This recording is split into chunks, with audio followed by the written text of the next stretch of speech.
Thank you, everyone, for attending, and welcome to the Institute for Regional and International Studies Global Islam Lecture. My name is Chanad Shikrosh, and I'm the Associate Director of the Institute for Regional and International Studies National Resource Center, thankfully known as IRIS-NRC for short. Funded by the US Department of Education, IRIS-NRC supports and enhances global awareness and inspires informed thinking about the complexities of our world. We provide resources and expertise for K-12 and post-secondary educators, students, and the community at large. I would like first to thank Professor Marwa Shalabi for her work on this event and for bringing our speaker virtually, at least, to campus today. Professor Shalabi is an assistant professor in the Departments of Gender and Women's Studies and Political Science at UW-Madison, and most importantly for us, she is a member of our advisory board. I would also like to welcome Professor Shalabi's students who are currently taking her Gender and Authoritarianism class. And finally, I'd also like to extend my thanks to today's speaker, Dr. Ella Prihatini. I would just like to acknowledge her commitment to this event. I think it would be fair to say that you are in a different time zone. I don't know if you'd like to tell us exactly what time it is in Indonesia at the moment, but I think you mentioned it when we were talking earlier that it's dawn. You've been up most of the night, so thank you for doing that. We greatly appreciate it. I'd also like to thank my colleagues Carmen Pitts and Essie Lenchner for their work on preparing for this event, and both of them are on tech support this afternoon if anyone is having trouble with technology. A little bit of housekeeping. The event is being recorded. You will only show on the recording if your microphone is on and speaking. So please feel free to enter your questions in the chat at any point, and we will go through them in the Q&A. I also need to mention that this event is in two parts. We have the open session until 5 p.m. At that point, when we end that, Professor Shalabi and her students are invited to stay on the call for a separate classroom discussion. Before I hand over to Professor Shalabi to introduce our speaker for today, I will make one other statement. This is related to the UW-Madison Land Acknowledgement Statement that we read at all of our events. The University of Wisconsin-Madison occupies ancestral Ho-Chunk land, a place their nation has called Dejope since time immemorial. In an 1832 treaty, the Ho-Chunk was forced to cede this territory. Decades of ethnic cleansing followed when both the federal and state government repeatedly but unsuccessfully sought to forcibly remove the Ho-Chunk from Wisconsin. This history of colonization informs our shared future of collaboration and innovation. Today, UW-Madison respects the inherent sovereignty of the Ho-Chunk Nation, along with the 11 other First Nations of Wisconsin. I'm now going to hand over to Marwa Shalabi, who will introduce our speaker.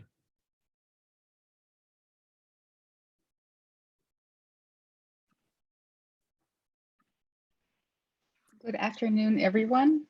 So pleasure to have all of you with us today. Dr. Prihatini, it is a pleasure to have you, and I am very thankful for you for being up that late to give us a lecture, and the students are greatly appreciated as well. We're honored to have you.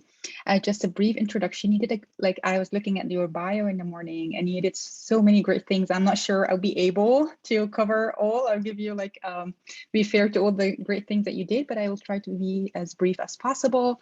So Dr. Ella Prihatini, I hope I'm saying this right, is a lecturer at the Department of International Relations at Binus University, Jakarta, Indonesia. Her main research interests are women representation, gender politics, electoral politics, and parliamentary affairs. She received her PhD in political science and international relations from the University of Western Australia, Perth in mid-2019.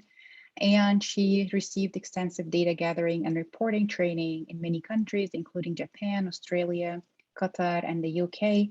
And one of her key achievements is exclusively interviewing President Hamid Karzai of Afghanistan during the commemoration of Asia-Africa Summit in Jakarta. So these are just great achievements, and we're very, very honored to have you with us today.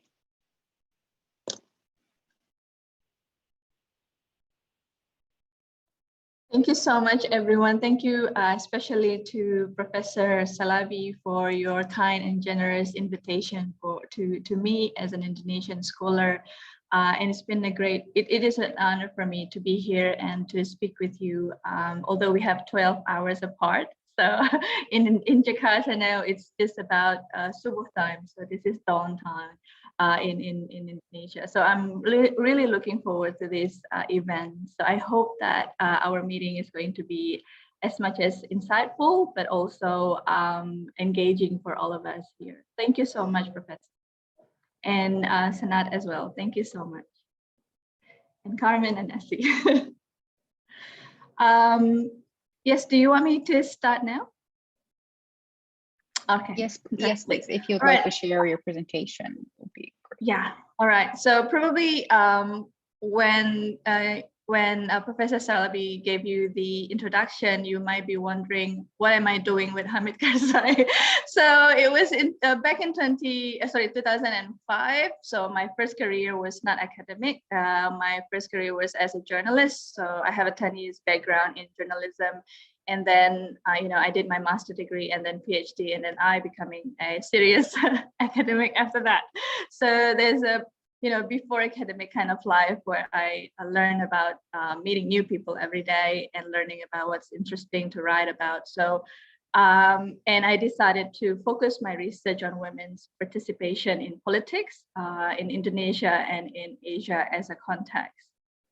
So today, as given the opportunity by Professor Shalabi and her team, I'll be talking about gender and Islam in Indonesia. But before we go into our slide, can you please open, because everyone's now with their gadgets, can we please open www.slido.com? Please open that one first for me, please, because we're going to do a little bit of interaction, just a little bit. Can you please visit slido.com? Thank you. I'll write it down. Can you please write in the chat the link, so for those who, thank you so much. All right, no worries.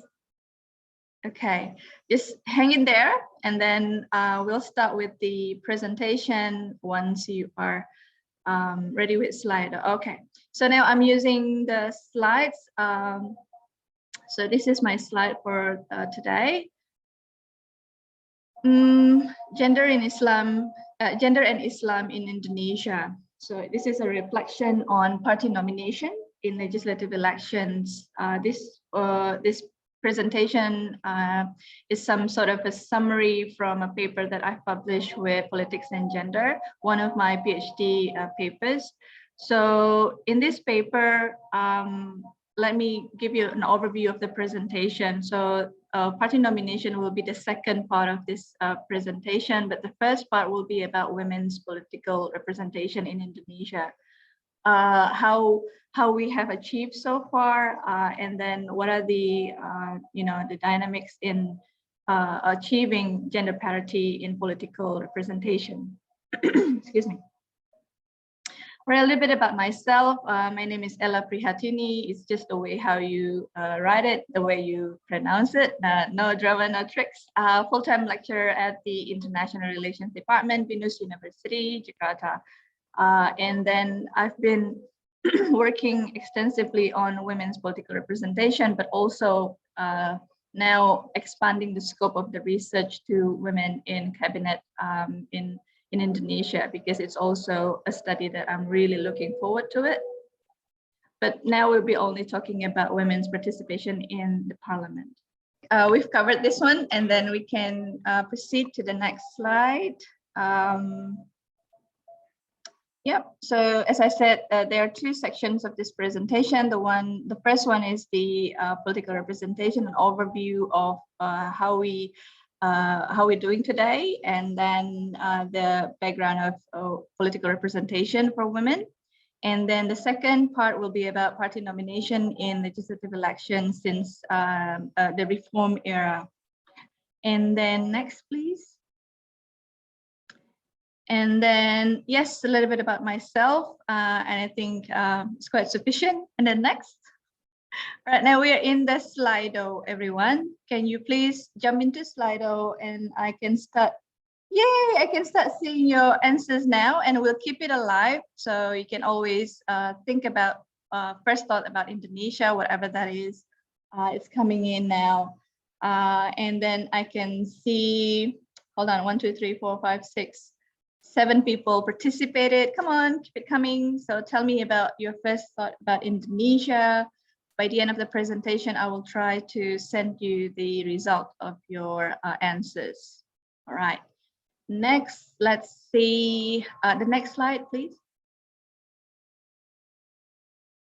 All right, so this is the first section of the presentation. Let me begin with the how we perform until today about having women in political sphere.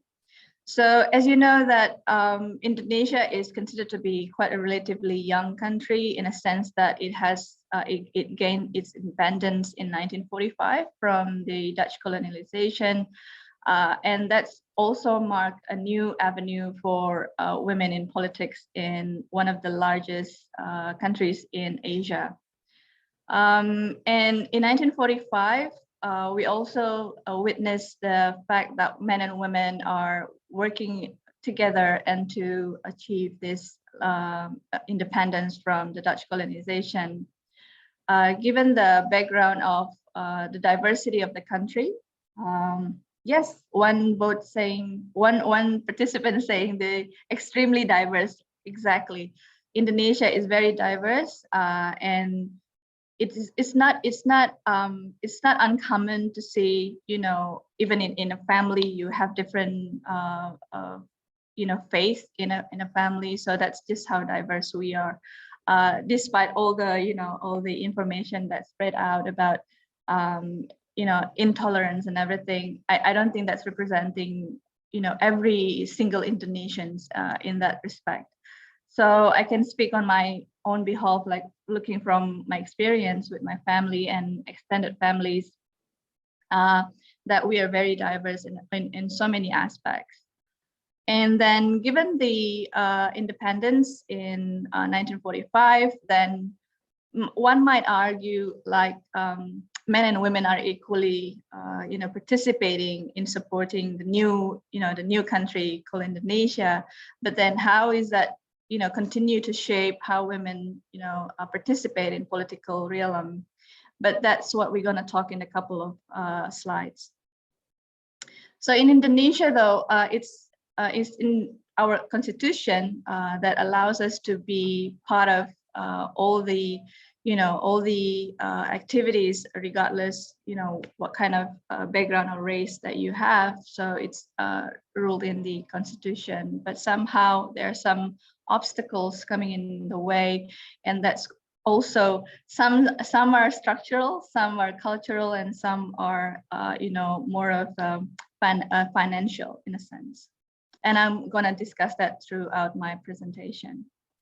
So in this section where we have Indonesia as the biggest Muslim population in the world, often considered to have a successfully transitioned from authoritarian to democratic governance. We have limitations, of course, but the transition has shaped the socio-political representation of women, both nationally and locally. So Indonesian women comprise half of the national population, and both men and women granted the suffrage rights since the independence in 1945, but we don't have our first election until 1955. And we have 3 phases in contemporary Indonesia, and we'll talk about that soon. And then we also have one of the biggest, no, I think in 2030 we'll be outnumbered by Pakistan in terms of the number of Muslim in the country. But we also have some key achievements in terms of women's leadership. We have our female president, Not many countries, especially Western countries, have this, including the United States and France. So in this presentation, I'd like to bring into your attention about modern Indonesian politics and how women are participating in that regard. And then we have this old order regime by President Sukarno, 1945 to 1966, and then the new order regime, notoriously known as the authoritarian regime by Suharto's administration for 32 years. And then in 1998, we have a reform or reformasi, we call it in Bahasa Indonesia, and we have already 5 presidents. But I make bold 2 last presidents because they are directly elected by the people. So since 2004, we have direct elections for presidential elections. And currently we have President Joko Widodo or Jokowi. Joko Widodo is short name to be Jokowi. Next slide, please. And then we have, so how about women in politics then, Ella? So in politics, we can describe, yes, we have key achievements, and now the Speaker of the House is also women. But we are not really, I mean, I'm not really keen to talk about this because she's the daughter of Megawati Soekarno Putri.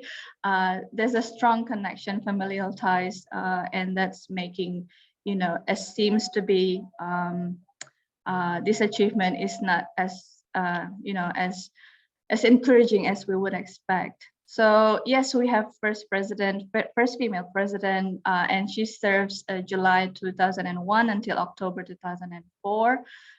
She was the daughter of the first Indonesian first president Sukarno, and her subsequent presidential bids have been unsuccessful. And in the legislative elections, also women have only 20% of the seats.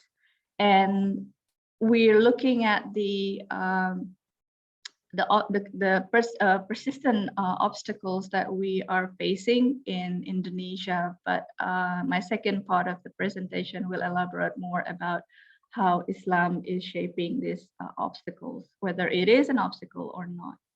So in 2014, women comprised only 17%, but in 2019, so we have 5 years, 5-year you know, cycle for the election. Since 2004, we you know, directly electing the president, and then in the same year, different months, we have the legislative elections. And then in the last 2 elections, everything was being combined, like the legislative and the presidential elections. And that makes really, really hard for people who are working in the, you know, in the electoral committee, because they were really hard. Not only one parliament, but all levels of parliament. So in Indonesia, we have the national level parliament, which is the national parliament DPR, Dewan Perwakilan Rakyat. And the number of the seats continue to grow.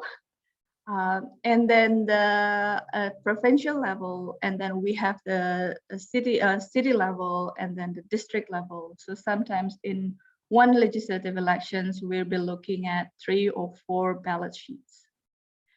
And then in the we also have the similar thing with Senate in the US.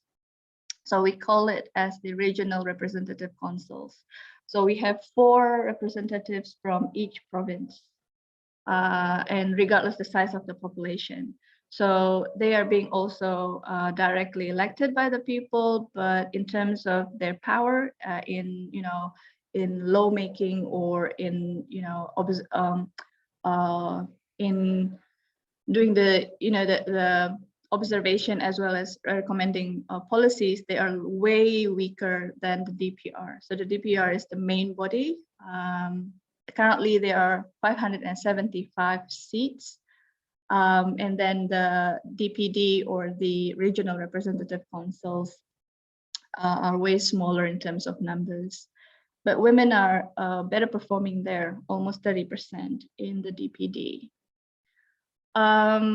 What's the key difference between the DPR and the DPD? So the DPR, everybody wants to be, they need to be nominated by the parties, political parties. That's the only way that you can join the election in the DPR, for the DPR. But for the Senate-like DPD in Indonesia, it's individual. So you don't have to obtain or to receive supports from the parties. So you can, compete as you, not as other, representing the representative of any party. So therefore, those who are elected in this body or this council is more like people who are famous, or very with large. If you're in the social media life now, it's about followers and people who are going to be very keen to support you in elections. So comedians sometimes got this, and actors and things like that, or the wife of the governor, for example. We have a couple of that type of example. And on average, the provincial level, we have 16%. This is the data 2014, but not too much of a difference in the last election, 2019.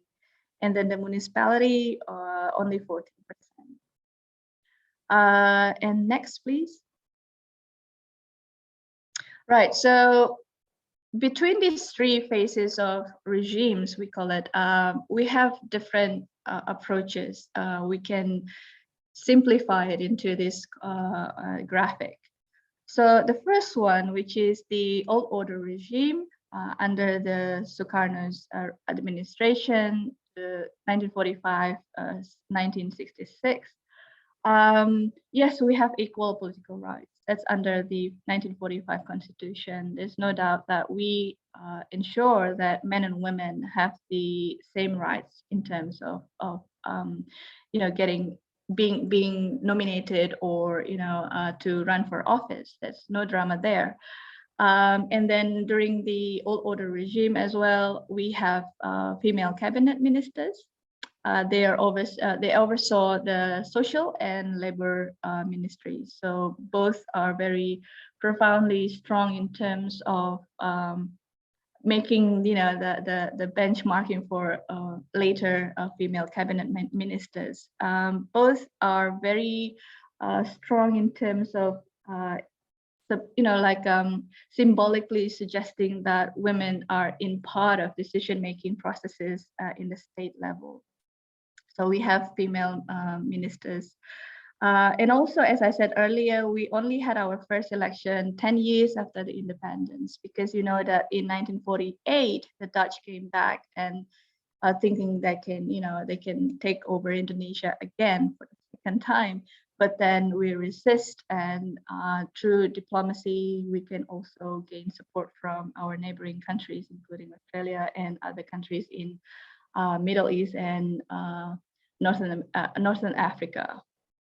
So in old order, I'm not saying that everything is good, everything is fantastic. No, we have issues such as if you know a little bit about Indonesian politics back in the old days. Well, I wasn't born yet, but the idea is that we have contesting ideas about nationalism, religion, and communism, right? So the president back then, Sukarno's aimed to try to make these three groups and then work out, giving the statecraft that they need to achieve at that time.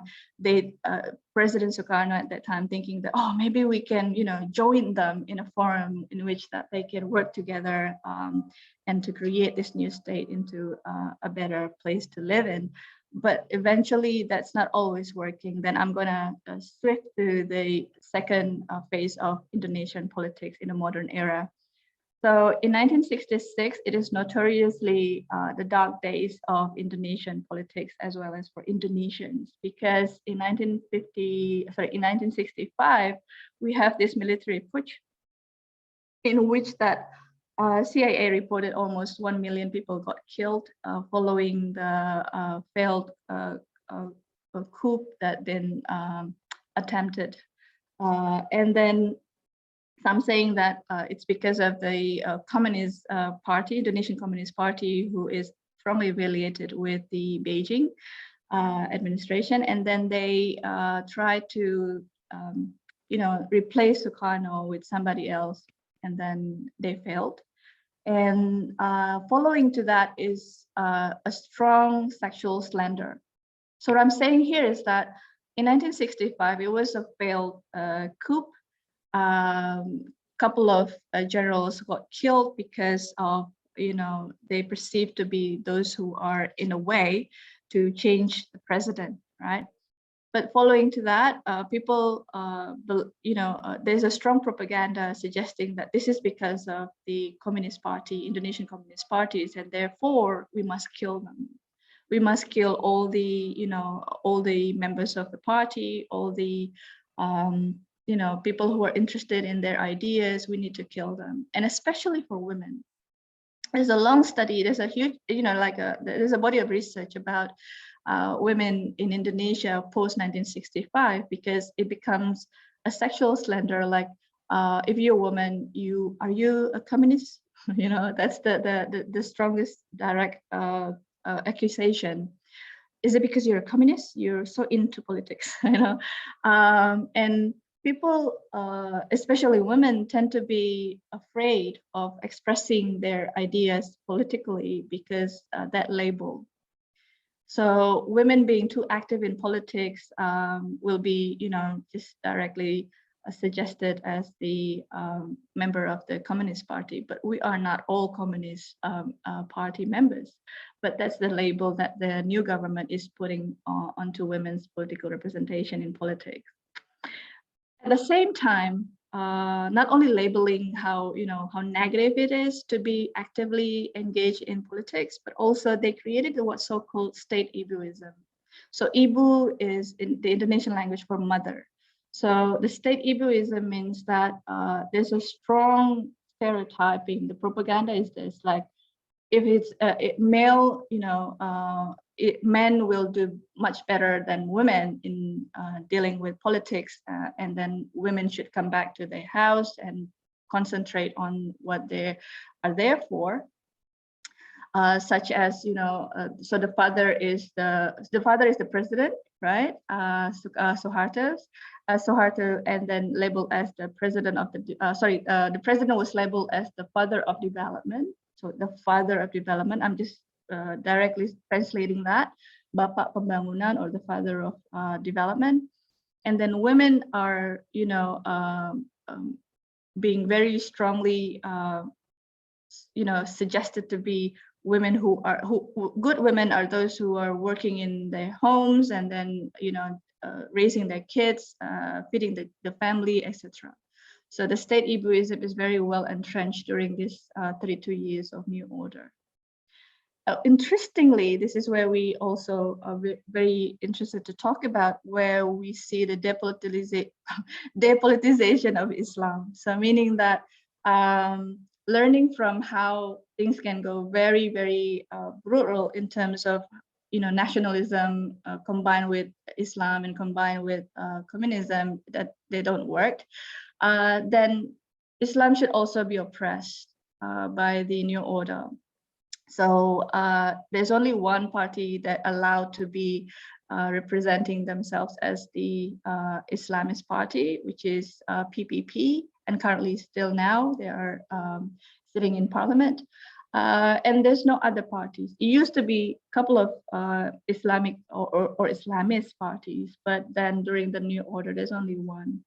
And then the state ibuism, they have this Dharma Wanita for those wives of the elites, like the wife of the governor, the wife of the regent, the wife of etc.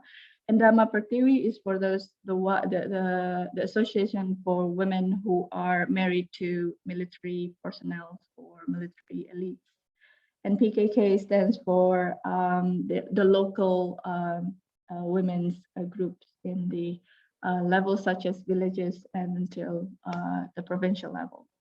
And we are now, since 1998, in the reform or reformasi era. Let me tell you about how women shape Indonesian politics. So this is really it's so mesmerizing in the sense that women always need to find a way to express their ideas or their concerns without being caught as too political. Because in New Order era, Suharto's really, President Suharto was really, really good at, you know, spreading the propaganda about what women should be, like what women should, you know, pursue. And then there's a group of mothers called Suara Ibu Peduli, or Voice of Caring Women. The context was in 1998, we have this financial crash, right? So, for example, American dollar used to be traded with 2,500 rupees. So $1 to 2,500 rupees. And then at that time, the rate goes up to 12,500 rupees. So can you imagine if we imported lots of milk with dollar? And then the price becomes really unavoidable for most women in Indonesia. But this is political. So what they did was they made this public demonstration in the heart of the CBD area in Jakarta, in front of Hotel Indonesia. If you visit Indonesia one day, please go into that. You know, the hub of political, you know, demonstration is right there. So their key request to the government was we want milk to be back cheap, you know, like we need the price to be reduced because we can't afford it. So that's the start of a revolution. So from there, students participate as well because things really pricey, and then, you know, we want the government to fix this, etc. And then in the May, as one of the milestone of this movement was that a couple of students from universities in Jakarta got killed because of the military start to take action, and they killed them in demonstration. And then in May, the president resigned because of uncontrolled demonstration countrywide. And then it marks also the beginning of the new era, decentralization, direct election, and gender quotas in 2004. So with gender quotas, the parties are obliged to nominate at least 30% of candidates being female. And it used to be only that kind of, you know, quota regulation, but then it gets stronger now in the last election, 2019. Those parties who are not nominating at least 30% will be dismissed from the election in that area, be it in provincial level or district level or the national level. So therefore they are all obliged to the gender quotas. All right, I think I covered all of these regimes. Can we please go to the next slide? Thank you. All right, now let's go to the second part of the presentation, which is about gender in Islam, women's political participation. Next slide, please. All right, so in graph, I think this is the easiest way to understand how meager it is. And it's not as expected.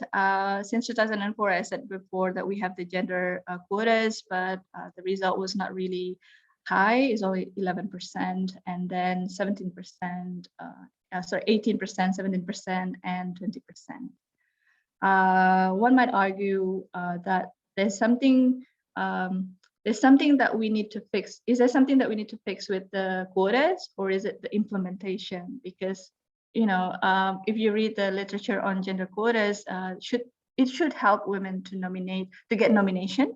It should help women to get elected. But then why is this the case in Indonesia? Next slide, please. So my paper discussed about the paper that I wrote discussed about types of parties. So in Indonesian politics, in a nutshell, we have 3 types of parties, but sometimes they can just be one, which is pluralist or catch-all. Okay, the first one is the Islamists. They have this in their manifesto, the party manifesto, stating that Islam is their, you know, their ideology. Okay, so that's how I make them as the Islamist parties, grouping them into the Islamist party. And then the second one is the Islamic social organizations, like the PKB. PKB, for example, is a party that derived from Nahdlatul Ulama, one of the biggest Islamic organization in Indonesia. The second one is Muhammadiyah, which has their own parties called PAN, PAN. And then the pluralists, or known to be catch-all, PDIP, Democrat, and Golkar. So the first three, the parties that already there in the previous regime, which is the the New Order regime, were PDIP, the red one, the yellow one, and the blue, and the green one, which is PPP. So they're already there, and they just changed the names and slightly changed the name. And then interestingly, although 95 or 94% Indonesian population are Muslims, but in terms of politics, they don't have to be representing in that sense. For example, the pluralists on your right side always dominate the elections. For example, in 2004, Golkar won the most seats in parliament, and then PDIP last year and before, and then the first election 1998 also come up with the biggest votes. And then the Democrat, which is established by a former president, Susilo Bambang Yudhoyono, won big in 2009. And then next, please. We've seen the parties, we know the types of the parties, and then this is how women and their share their seats by party. So the first two are the Islamists. The following two are the Islamic organization affiliated. And then the last three are the pluralists. So we can see that in terms of their share in the parliament, it's been ups and downs, but in 2014, we saw only one female MP from PKS, and it's very small, considered to be members of PKS are huge in terms of numbers, but eventually they don't vote for more women in elections. Next, please.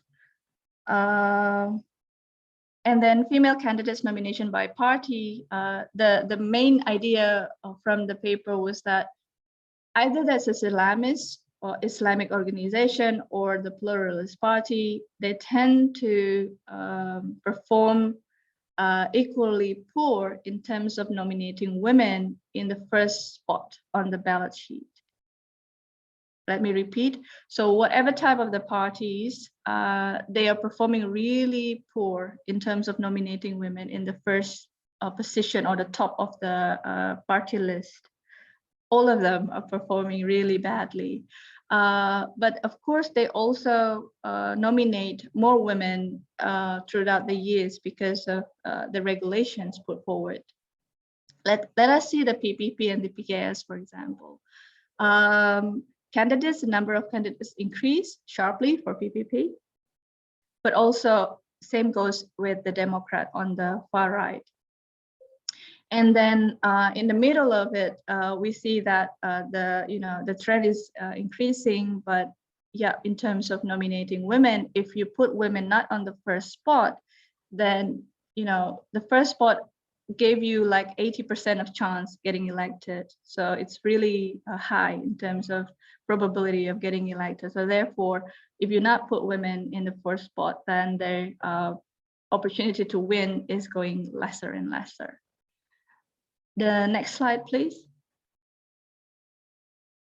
So the paper, based on interviews with party leaders, the campaign managers from all parties that are now in the parliament. So I selected the parties who are in the parliament since 2004 to 2014. Of course, we have other parties who are only in 2014 and now they're also there 2019. But because of the completeness of the data, I selected only these parties. So from the supply side, because we know that in for the legislative elections, we need to look into the supply side as well as the demand side. Is there a supply for women to run as candidates, or is there a demand for women to run for office? So from the supply side argument, one representative from PPP suggested that in 2004, yeah, it was way easier to invite women to run for office. We have closed list electoral system back in 2004. So therefore, the list position determine electability. But things get really difficult 2009 onwards, because everything that matters is how to get the candidates that will win. All that matters to parties. So those who already failed twice, for example, female candidates who failed twice, they feel discouraged, and hence they don't want to become candidates anymore. PAN suggested that, yes, we have received 620 applicants. We only need 575. So we filter the CVs, etc. And some are nominated directly by the chairman. So the role of the party's chairman here is very key, both for PPP and PAN. One interesting finding, though, from the interviews was that the role of the chairman or the chairperson of the party can also shape the number of female applicants or aspirants. So because the chairman the chairperson, needs to be gender neutral. So the chairman, the chairperson can provide financial support for the candidates, so that boosts their confidence in terms of running for the office. And then those who are the national campaign team, the head of the national campaign team also shape women's nomination. So having more women in those gatekeepers positions, such as the national campaign team as well as the chairperson, would be more keen to support women's nomination. As for the supply side, so more women will, I want to run for your party. Next slide, we will have the demand side. For the Golkar party, their experience was that, as this is one of the oldest party in Indonesia and they're well established, and there's an anecdotal joke about all parties are basically Golkar because the other parties receive those who failed in Golkar, and they either create a new party or join other parties, and they basically just changing their outfit, but inside they are Golkar. Sorry. All right. Sorry.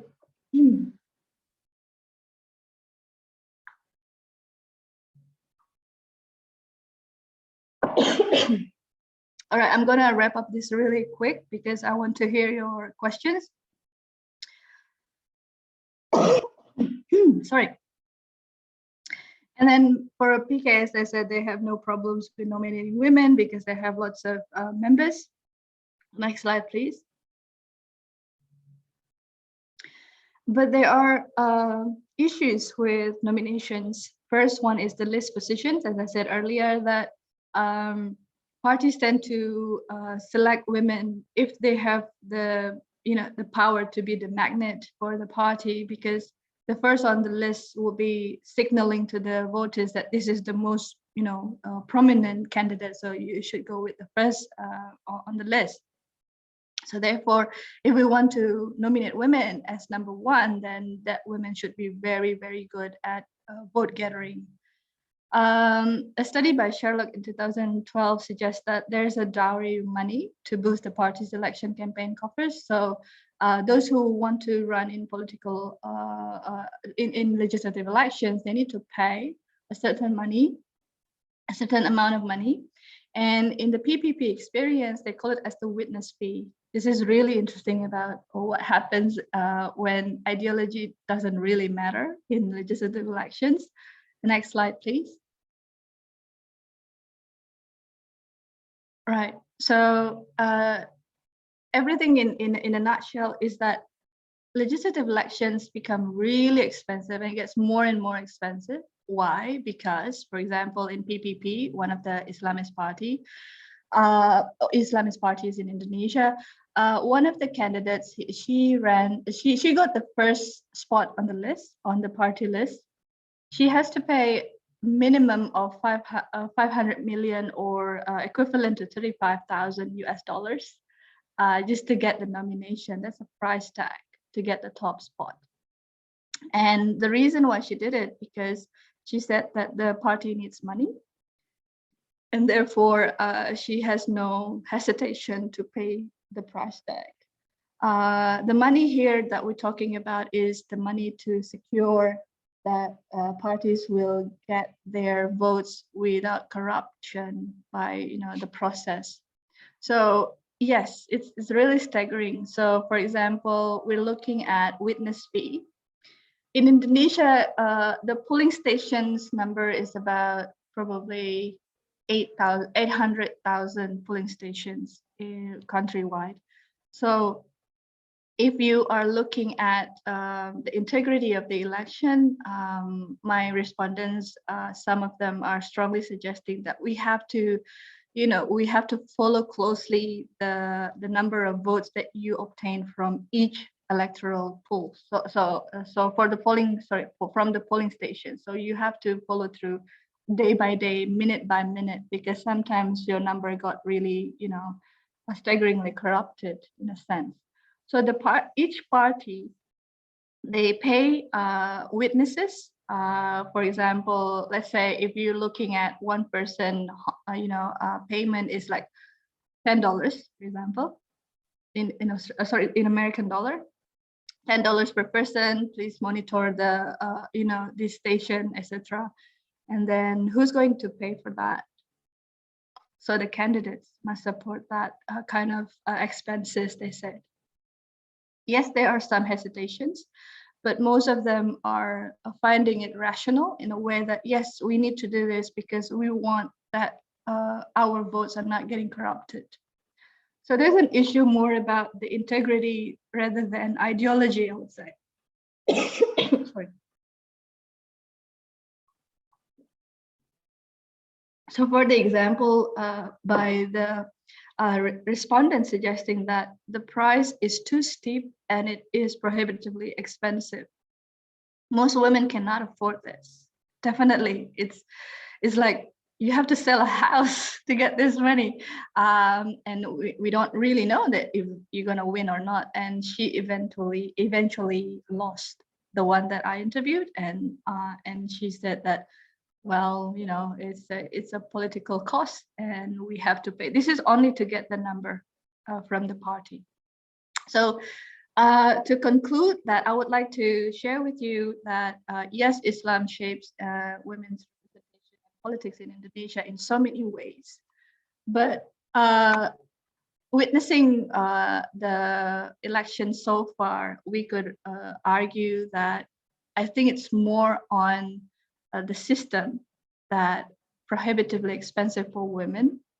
And it's not about ideology, because they are all performing poorly in terms of nominating women as candidate number one. The number is increasing in terms of candidates, but their position in the ballot sheets matters the most.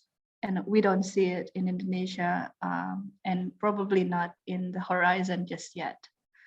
So I will be very happy to take questions, comments, or whatever that you'd like to share with me, and I'll be sharing with you the result of our Slido. Thank you so much. Terima kasih.